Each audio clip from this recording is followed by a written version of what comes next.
The question of race in Biden's America. The Hindu. With the din and noise of Joe Biden's inauguration as the 46th U.S. president behind us, what was striking about the horde of analyses that greeted the occasion was their disproportionate focus on the need to quickly contain the COVID-19 pandemic and to pull the economy out of the current morass. This is unexceptionable under the current, extraordinarily harrowing times. It is slightly disappointing, however, that many observers have chosen to either underplay or ignore the January 6th attack by Trump supporters on the Capitol in Washington, and the symbolism it carries for citizens. There is a persistent fear that the rampage will launch further strikes at unexpected places and against soft targets. The ease with which the mob gained entry into the Congress precinct is an index of its destructive might. These elements do not trust the Constitution and are not reconciled to a government that vows to heal a fractured society. A fragmented agency. The Capitol attack also highlighted the chinks in the armor of the fragmented law enforcement agencies, especially the police at the grassroots. The U.S. has more than 15,000 standalone forces under local mayors, each of whom belongs to a political party. How can one standardize law enforcement procedures and responses in desperate situations like the one on January 6th? Federalism can no longer be an excuse for inaction in a country that is growing increasingly divided, disorderly and violent.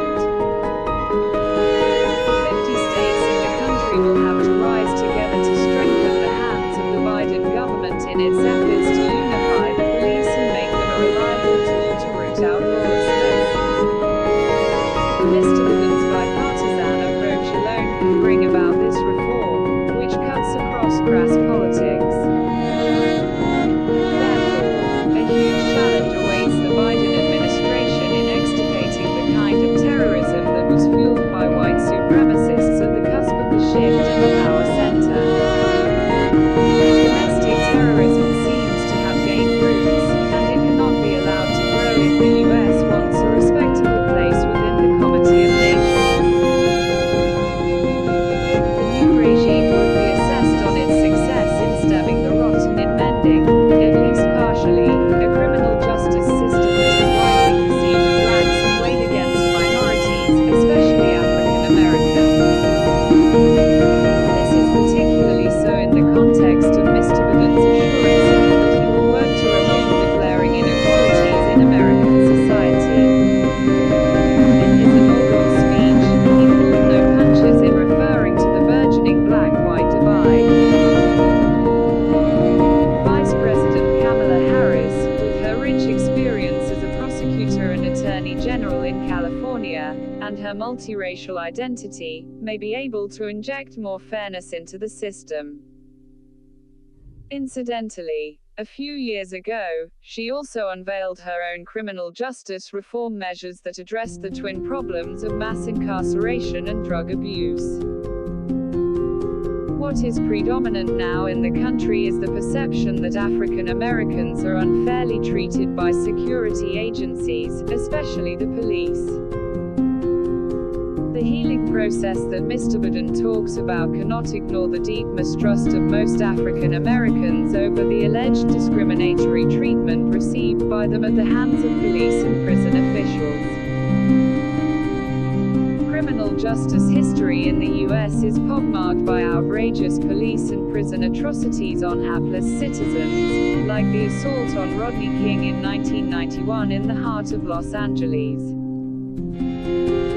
And who can forget the most recent of all such incidents, in which George Floyd, 46, was killed on May 25 last year, by one of the Minneapolis policemen who arrived on the scene after a shop owner tipped off the police that Floyd was walking away after tendering counterfeit currency for cigarettes. The incident triggered countrywide protests, confirming that the relationship between the average African American and the police had gone far beyond repair. Disproportionate incarceration.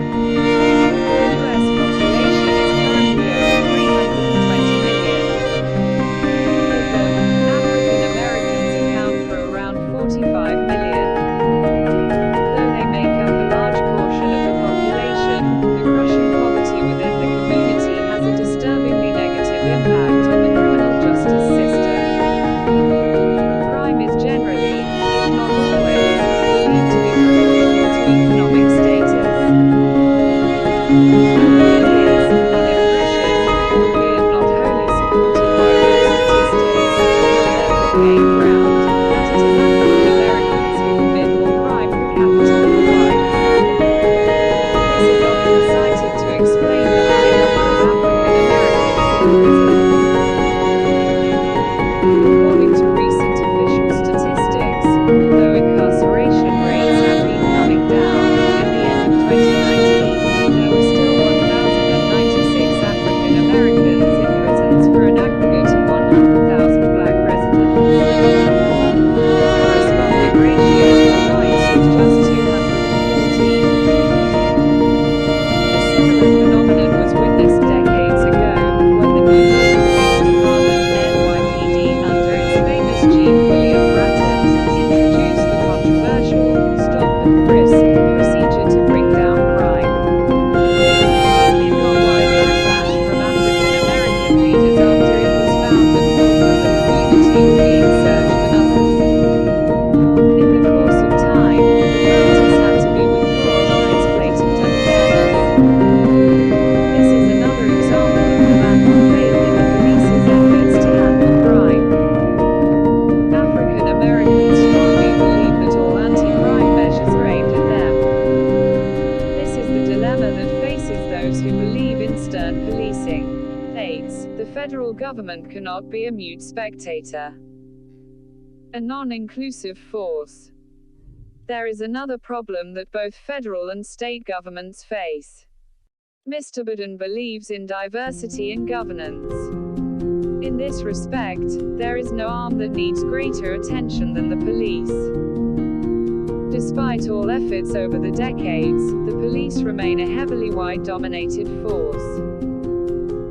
African Americans are unwilling to join the police for several reasons, the most important of which is the fear of harassment at the hands of their white supervisors. A magical formula will have to be worked out to make police forces reflect the diversity of the country.